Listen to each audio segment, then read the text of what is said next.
I never thought keeping bees would turn into a full-blown war.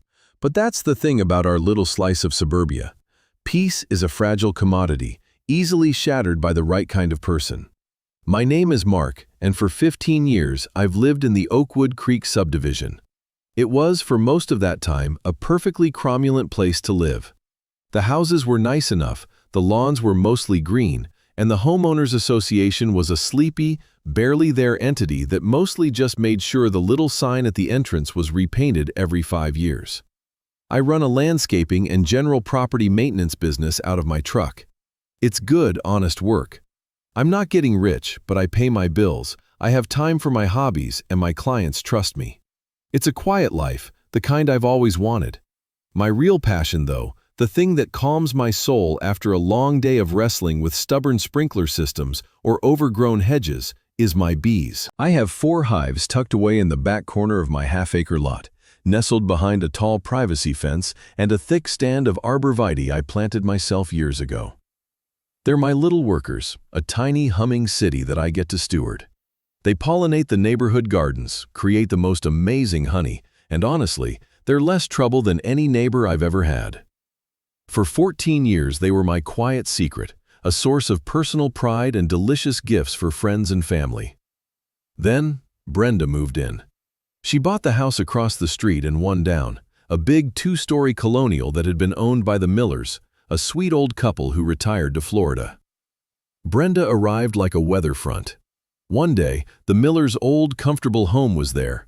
The next, it was surrounded by a fleet of contractor vans and the sound of power tools from dawn till dusk. She was, as we soon learned, a woman of very specific and unyielding tastes. The first sign of trouble was the HOA. The Oakwood Creek Homeowners Association had been run for a decade by a rotating cast of residents who mostly wanted to do the bare minimum. Meetings were sparsely attended and usually involved 15 minutes of business, followed by an hour of cookies and neighborhood gossip. Brenda attended her first meeting 2 weeks after her moving truck had departed. A month later, she was the secretary. 3 months after that, our long-serving, perpetually tired president, a man named George, suddenly resigned, citing a desire to spend more time with his model trains. Brenda was voted in as the new president in an emergency meeting attended by her and 2 other people she had recently befriended. The changes started small, almost laughably so. An email went out, composed in a font that screamed, "I am very important," detailing a new enforcement schedule for trash receptacles. Cans could not be put out before 7 p.m. the night before pickup and had to be retrieved by 5 p.m. on pickup day. The first violation was a warning. The second was a $25 fine. I remember chuckling when I read it. Most of us worked. Who was home at 5 p.m. on a Tuesday to haul in their trash can? It seemed silly, a little power trip from the new lady. We were all tolerant. Let her have her little rules, we figured. It wouldn't last. Oh, how wrong we were. The trash can edict was just the opening salvo. Next came lawn maintenance standards. Grass was not to exceed 4 inches in height. Hedges had to be trimmed in a uniform and aesthetically pleasing manner. Holiday decorations had to be removed within 10 days of the holiday's conclusion. Each new rule was posted on a freshly installed, very expensive-looking community bulletin board near the entrance. A bulletin board Brenda had authorized without a community vote, citing a clause in the bylaws about necessary maintenance and communication. Most people just grumbled and complied. It was easier than fighting. The fines were small, and the letters Brenda sent out were masterpieces of condescending legalese. They made you feel like you were the crazy one for thinking it was unreasonable to be fined $50 because your garden gnome was not in keeping with the community's naturalistic aesthetic. Apathy was her greatest ally. The community was quiet, but it was the quiet of simmering resentment, not peace. I kept my head down. My lawn was always perfect. It was my business, after all. And I followed the silly trash can rule. I just wanted to be left alone with my work and my bees. The conflict found me, as it always does when you try to avoid it. It started not with the bees, but with snow. We had a monster of a blizzard that winter, dumping nearly 3 feet of snow on us over a 24-hour period. It was the kind of storm that shuts everything down. I, of course, owned a truck with a commercial-grade plow. It's part of my business. The city plows did the main roads, but our subdivision, with its winding little streets and cul-de-sacs, was always last on their list. So I did what I always do. I got up at 4 a.m., fired up my truck, and started plowing. I cleared my own driveway first, then I did the street. I made a pass down the main loop, then cleared the little offshoots. I took special care to clear the area around the community mailboxes, and most importantly, I cleared the driveway and walkway for Mrs. Gable. She lived 2 doors down from me, an 80-year-old widow on a fixed income whose husband had passed a few years prior. She was a kind soul who always waved and sometimes left a plate of cookies on my porch. There was no way she could handle this kind of snow. It took me about 3 hours. By the time the sun was up, our little neighborhood was passable. People could get out if they needed to.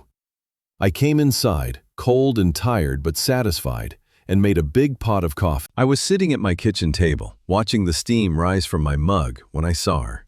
Brenda. She was marching across the pristine, snow-covered lawn that separated our houses, a grim expression on her face, clutching a clipboard to her chest like a shield. This couldn't be good. I opened the door before she had a chance to pound on it. She stopped, taken aback for a second. "Mark," she said, her voice tight and cold.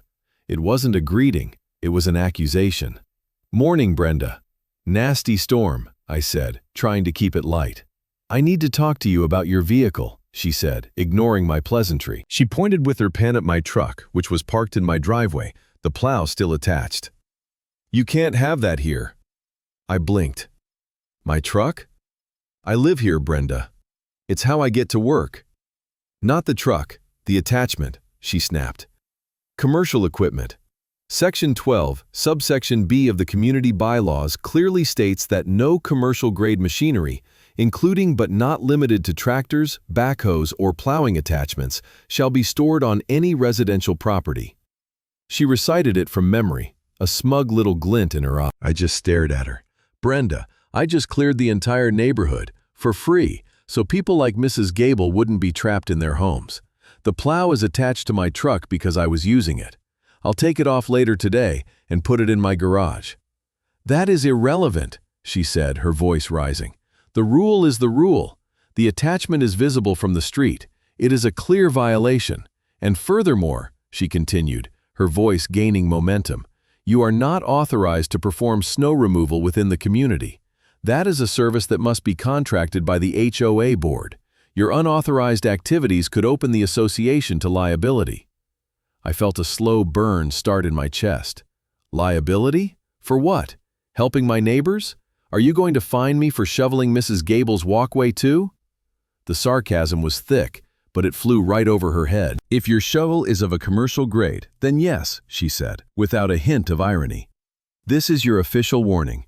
The plow attachment must be removed from public view immediately. A second violation will result in a $100 fine."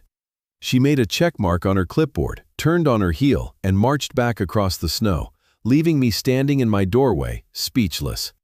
That was the moment I realized this wasn't just a power trip, this was a sickness. The real war, the one that would change everything, began in the spring. As the world thawed and my bees began to emerge from their winter cluster, I started my seasonal routine. I inspected the hives, made sure the queens were laying, and put out a small, tasteful wooden sign at the end of my driveway. "Local honey for sale." It was a simple, hand-painted sign on a single post. I'd put it out for a decade. People knew my honey was the real deal, and they'd stop by, drop $10 in the little lockbox I had attached to the post, and take a jar. It was never about the money, it was about sharing the fruits of my labor. The sign was up for less than a day before I got the email. The subject line was urgent, cease and desist, unauthorized commercial activity. My heart sank. It was from Brenda, of course. The body of the email was a long, rambling screed quoting various HOA bylaws about running a business from one's home. According to her interpretation, my little honey stand was a full-blown retail operation and was strictly forbidden. I was ordered to remove the sign and cease all sales immediately or face a $250 fine, with further fines to be levied for each day I remained in violation. I tried reason first.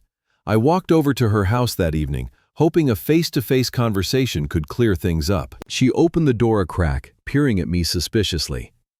"What do you want, Mark?" "Brenda, I got your email," I started, keeping my voice calm. "I think there's been a misunderstanding. The honey stand isn't a business, it's a hobby. I make maybe a few $100s a year, which I put right back into buying supplies for the hives. It's just a neighborly thing." "A neighborly thing does not involve the exchange of goods for currency," she retorted, her eyes narrow slits. "That is the definition of commerce. You are operating an unlicensed, uninsured retail business on residential property. It lowers property values and creates unnecessary traffic." "Traffic? Brenda, I sell maybe 30 jars a season.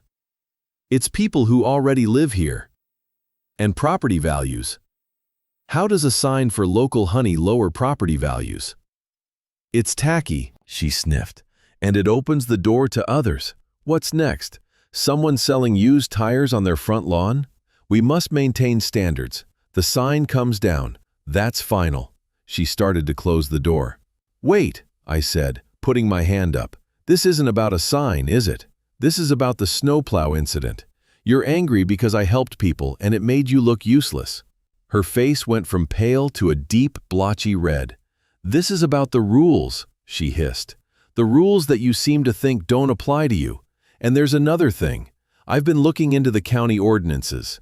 Keeping livestock on a residential property of less than 2 acres is prohibited." I laughed. I couldn't help it. "Livestock? Brenda, they're bees, they're insects. They are animals being raised for agricultural purposes, that is, the production of honey. That makes them livestock in the eyes of the law," she said, her voice dripping with triumph. "You can't have bees here. You have 30 days to remove the hives from your property, or I will report you to County Animal Control, and the HOA will begin levying fines of $100 per day per hive. Have a good evening." She slammed the door in my face. I walked back to my house in a daze. This was no longer just annoying. This was a direct attack on my passion, on a part of my life that brought me immense peace and joy. She wasn't just trying to control me, she was trying to dismantle a part of who I was. And she was threatening to use the county, to bring in outside authorities to enforce her petty tyranny. That night, sitting in my workshop, the gentle hum of the hives barely audible through the walls, I made a decision. I was done being reasonable. I was done trying to appease her. If she wanted a war, I was going to give her one. But I wasn't going to fight it on her terms. The first fine notice arrived a week later. It was for the honey sign, which I had defiantly left up. $250. The letter stated that failure to pay within 30 days would result in a late fee and that all necessary legal means would be used to collect the debt. The letter about the bees arrived the next day. It was a formal notice of violation, giving me a deadline to remove my illegal livestock. The countdown had begun. My first call was to Arthur, the man who lived in the house on the corner for 40 years. He was retired from a career as an accountant and had served on the HOA board back in the sleepy days. He knew the bylaws inside and out because he had helped write some of them. I explained the situation, from the snowplow to the bees. He listened patiently, letting out a low whistle when I got to the part about the livestock classification. "That woman is a piece of work," he said when I finished. "She's using the bylaws like a weapon, twisting them to mean whatever she wants." The rule about commercial activity was meant to stop people from running a car repair shop out of their garage, not selling a few jars of honey. And the livestock thing is just malicious nonsense. "But she's threatening to call the county, Arthur. What if she's right about some obscure ordinance?" I asked, the anxiety creeping into my voice. "Then we find out," he said simply. "But Mark, this isn't just about you anymore. She fined the Hendersons last week because their son's basketball hoop was aesthetically discordant. She sent a notice to Mrs. Gable because of a small patch of clover in her lawn, calling it a weed infestation. She's targeting anyone who isn't in her little clique. People are scared. You're the first one to really stand up to her." His words strengthened my resolve. This was bigger than my bees. It was about the character of our community. Brenda's reign was turning neighbors against each other, creating an atmosphere of fear and suspicion where there had once been friendliness and cooperation. Essential services were even being affected. The mail carrier had complained to me that Brenda had yelled at him for walking across a lawn to deliver a package, citing a non-existent HOA rule about trespassing on private property. It was insanity. My next step was to seek professional counsel. I wasn't an expert in bylaws or county codes. I was a landscaper. I found a lawyer, a Mr. Thompson, who specialized in real estate and HOA disputes. He had a small, cluttered office downtown and a calm, reassuring demeanor. I laid out the whole story, bringing the pile of violation notices and threatening emails. He read through them, a slight frown on his face. "Well, she's certainly aggressive," he said, leaning back in his chair. "The problem with HOAs is that they are granted a surprising amount of power. The documents you sign when you buy a house are a binding contract.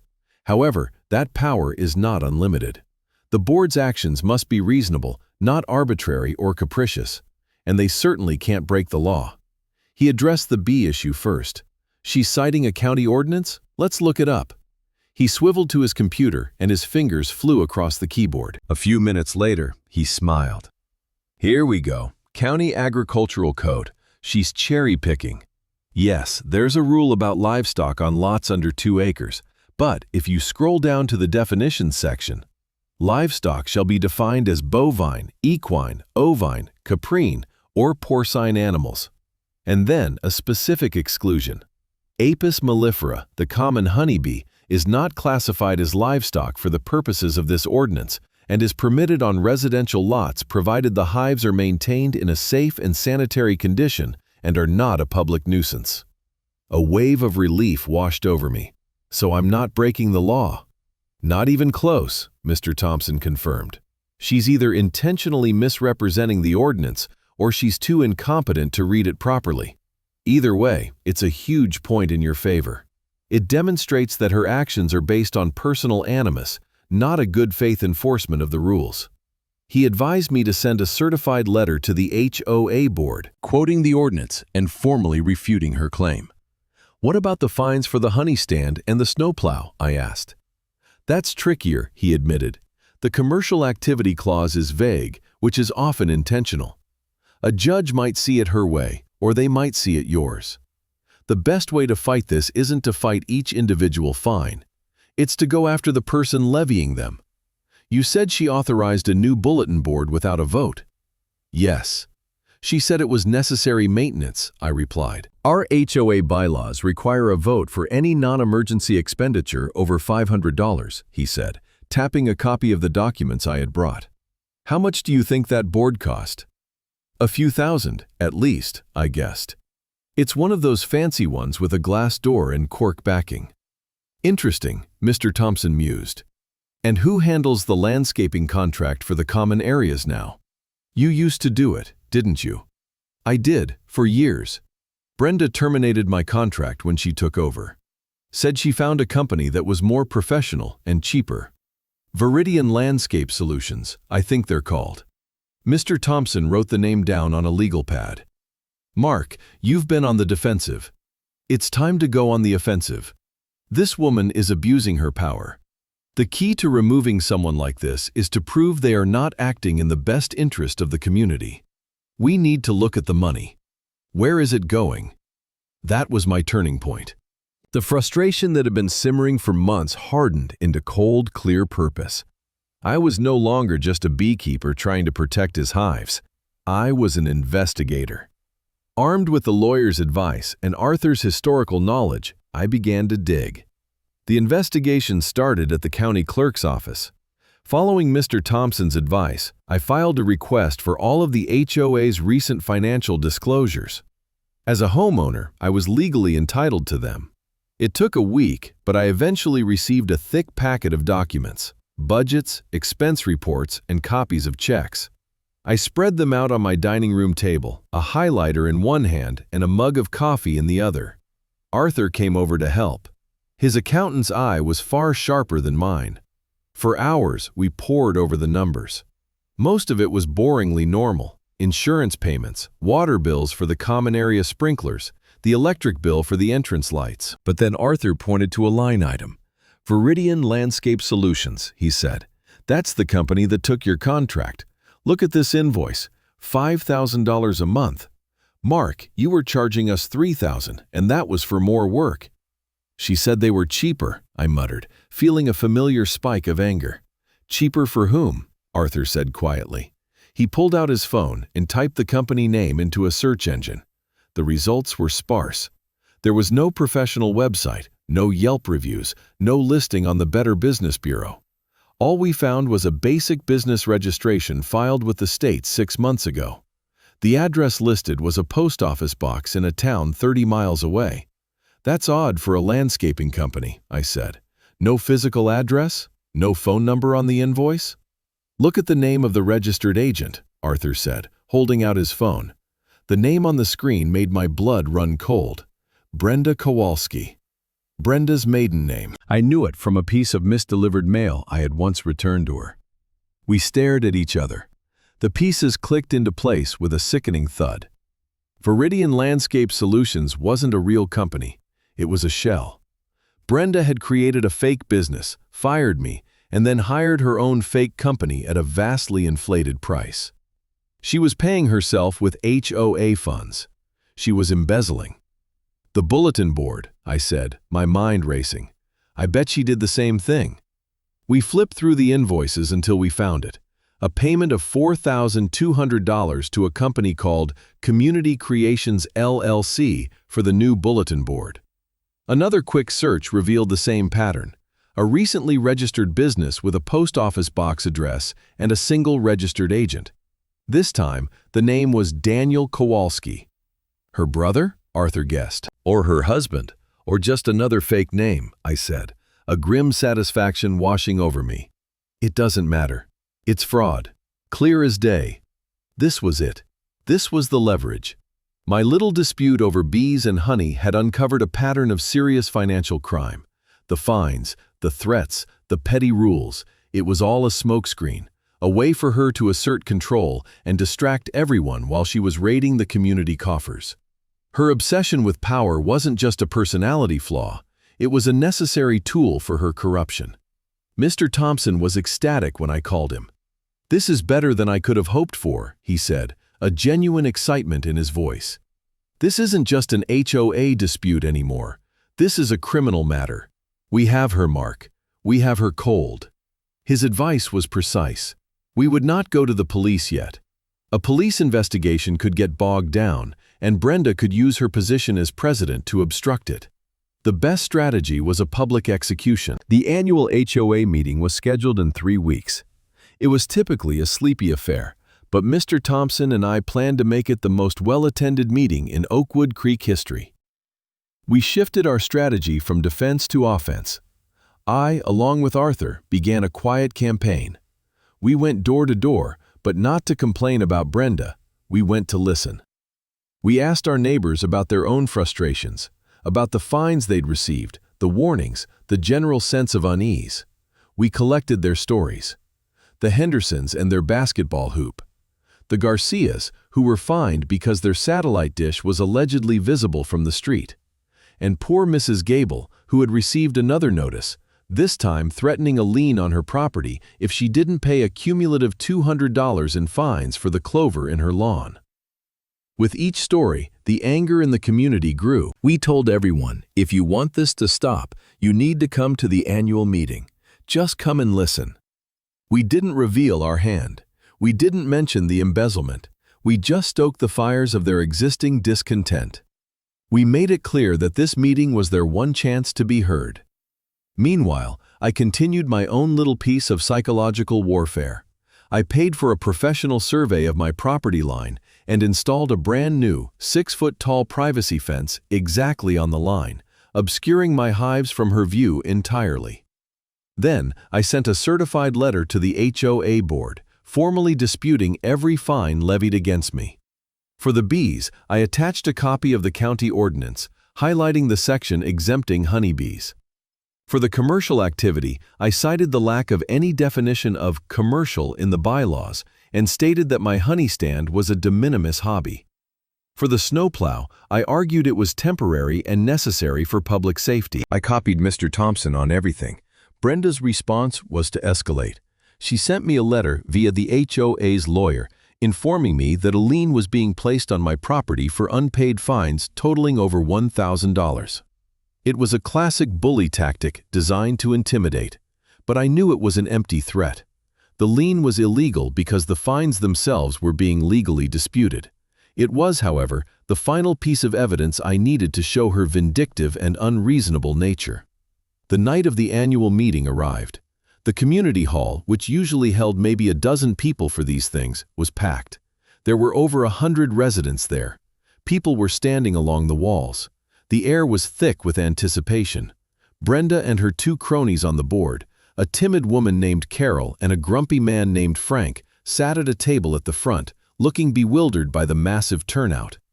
Brenda, ever the performer, tried to seize control. She banged the gavel and called the meeting to order, launching into a prepared speech about the great strides the community had made in upholding our shared standards of excellence. She talked about property values and aesthetic uniformity. People shifted in their seats, their faces impassive. She was losing the room before she even started. She moved on to the budget review, flashing a PowerPoint slide with neat columns of numbers. "As you can see," she said, pointing with a laser pointer, "we have been very fiscally responsible this year, even managing to come in under budget on several key services." This was my moment. I stood up from my seat in the front row. "Point of order, Madam President," I said, my voice ringing out in the silent room. Brenda glared at me. "You are out of order, Mark. This is not the time for public comment." According to the bylaws, a homeowner may raise a point of order related to the budget during the budget review, I countered calmly. Mr. Thompson had prepped me well. "I have a question about an expenditure, specifically the payments made to Viridian Landscape Solutions." A murmur went through the crowd. Brenda's face tightened. "That is our official landscaping contractor. They have provided excellent service." "Have they?" I asked, taking a step forward. I held up a folder. "Because I have here the state business registration for Viridian Landscape Solutions. It appears to be a shell corporation registered to a post office box, with the sole registered agent being a one Brenda Kowalski. Is that a relation of yours?" The room erupted. People gasped. Brenda went white as a sheet. That's an outrageous lie," she stammered. "Is it?" I pressed, my voice hard. "Then perhaps you can explain this invoice from another company, Community Creations LLC, for $4,200 for the bulletin board you installed without a community vote. A company whose registered agent is Daniel Kowalski. Another relation, I presume?" I didn't wait for an answer. I turned to face the crowd, my neighbors. For the last year, our HOA fees have not been going to uphold standards. They've been going directly into our president's pocket. She fired me from a job I held for 10 years, then hired herself at nearly double the price. She has been systematically robbing this community. I opened the folder and started passing out copies of the documents I'd brought. The business registrations, the invoices, the bank statements with the check numbers circled. The evidence was irrefutable. As people looked at the papers, the mood in the room shifted from confusion to pure, unadulterated fury. Brenda's authority crumbled in an instant. Her face, which had been pale with shock, was now contorted with rage. "This is an illegal intrusion. You have no right. This is slander," she shrieked, banging the gavel uselessly. Arthur stood up. His voice, calm and steady, cut through her hysterics. "Brenda, as a former board member and a certified public accountant, I have reviewed these documents. This isn't slander. This is evidence of felony embezzlement and fraud. I move for an immediate vote of no confidence and the removal of the entire board for gross malfeasance." Hands shot up all over the room. It was nearly unanimous. Brenda's two cronies, Carol and Frank, looked at the angry mob, then at Brenda, and their faces just sagged in defeat. They knew it was over. "This meeting is adjourned," Brenda screamed, grabbing her papers and trying to make a run for it. But her path was blocked by several large, angry homeowners. That's when the back doors of the community hall opened. Two uniformed sheriff's deputies stepped inside. One of them was Deputy Miller, a friendly guy who had bought a jar of honey from my stand just last week. He had a very serious look on his face. Mr. Thompson had made the call 10 minutes before the meeting started, letting them know that evidence of a significant financial crime was about to be presented and that the suspect would be present. Deputy Miller walked calmly to the front of the room. "Brenda," he said, his voice polite but firm, "we need to have a word with you." The collapse was total. Brenda sputtered, she denied, she threatened lawsuits, but the deputies were unmoved. They escorted her from the room, past the glares of the neighbors she had tormented and robbed. As she was led out, her eyes met mine. There was no remorse in them, only pure, venomous hatred. I just looked back at her, feeling not triumph, but a profound sense of relief. The reign of the petty tyrant was finally over. The aftermath was swift and decisive. With Brenda in custody, the full scale of her corruption came to light. The district attorney's office took over the investigation, and what they found was even worse than we suspected. She had been skimming money for almost her entire tenure as president, funneling tens of thousands of dollars of HOA funds into her and her family's accounts through a network of fake companies. She had used the HOA's credit card for personal expenses, from lavish dinners to designer handbags, disguising them as community supplies and administrative costs. Brenda was charged with multiple felonies, including embezzlement, wire fraud, and grand larceny. Faced with a mountain of irrefutable evidence and the testimony of an entire neighborhood, she eventually took a plea bargain. She was sentenced to 2 years in state prison, 5 years of probation, and was ordered to pay full financial restitution to the Oakwood Creek Homeowners Association. The illegal lien she had placed on my property was thrown out, and all the ridiculous fines she had levied against me and my neighbors were declared null and void. Her house went into foreclosure to help pay back the money she stole and was eventually sold to a young family who seemed genuinely nice. The HOA itself had to be completely rebuilt. An emergency election was held, and a new board was voted in. Arthur, despite his protests that he was too old for this nonsense, was unanimously elected as the new president. His first act was to call for a complete audit and a redrafting of the bylaws. The new rules were based on common sense and mutual respect, not on control and punishment. The vague, weaponized clauses were removed and replaced with clear, reasonable guidelines. The power of the board to levy fines unilaterally was severely curtailed. My life and the life of the community began to return to normal, but it was a new kind of normal. The shared experience of fighting a common enemy had forged a bond between us. People started talking to each other again. Neighbors who had been cowed into silence were now organizing block parties. The Henderson's son could play basketball without fear of a citation. Mrs. Gable's lawn, clover and all, was left in peace. In fact, a group of us organized a volunteer day to help her with her garden and do some minor repairs on her house. I was offered my old landscaping contract back, but I politely declined. I had enough work with my private clients, and I felt it was better for the HOA to have a completely neutral party handling its services. My reputation in the neighborhood, however, had been transformed. I was no longer just Mark the landscaper. I was Mark the guy who took on the HOA Karen and won. People would stop me on the street to thank me. Deputy Miller would wave every time he drove by, occasionally shouting out his window, "Got any more of that honey?" A couple of years passed. The neighborhood thrived. The oppressive atmosphere was gone, replaced by the easy, cooperative spirit it once had. Property values, which Brenda had been so obsessed with, actually went up, not because of draconian rules, but because Oakwood Creek had become a genuinely friendly and desirable place to live. The reformed HOA was a model of transparency and reason. One afternoon, I was in a grocery store in the next town over, picking up some supplies. As I came around the end of an aisle, I saw her. It was Brenda. She looked diminished.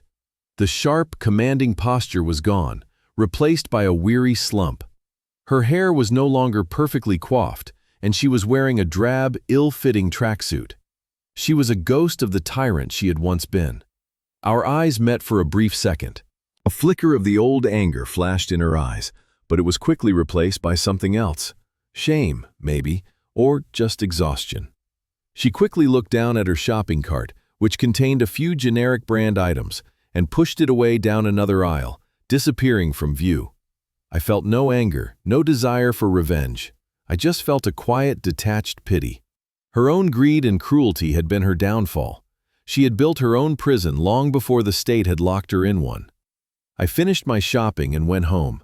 I walked out to my backyard, to the corner where my 4 hives hummed peacefully in the late afternoon sun. I opened one up, the familiar sweet smell of beeswax and honey washing over me. The bees went about their work, a perfect self-governing community, each one with a role, all working for the common good. They didn't need a president. They didn't need bylaws or threats or fines. They just needed a place to be, a chance to do their work. And that, I think, is the moral of the story.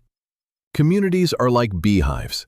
They function best not when they are ruled by fear and obsessed with arbitrary standards, but when they are guided by mutual respect and a shared purpose. Petty tyrants may rise, wielding their little rule books like weapons, but they always, eventually, fall. Their power is an illusion, built on a foundation of apathy and fear. But when people decide they've had enough, when they stand together for the simple principles of reason and fairness, no amount of bluster or intimidation can stand against them. The strength of a community isn't in its regulations, it's in its neighbors. And sometimes, it takes a war over something as small as a jar of honey to remind everyone of that. I put the lid back on the hive, a deep sense of peace settling over me. The humming continued, a quiet, constant song of a community restored.